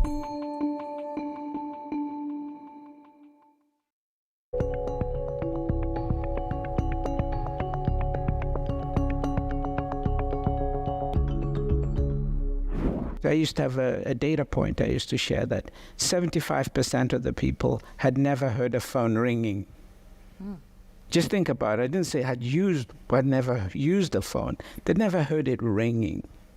Today, 75% of the African people have a mobile phone.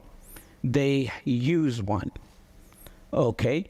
And we will do the same with the internet in the next 5 years. We will do it as an industry, as entrepreneurs. All we need is the space.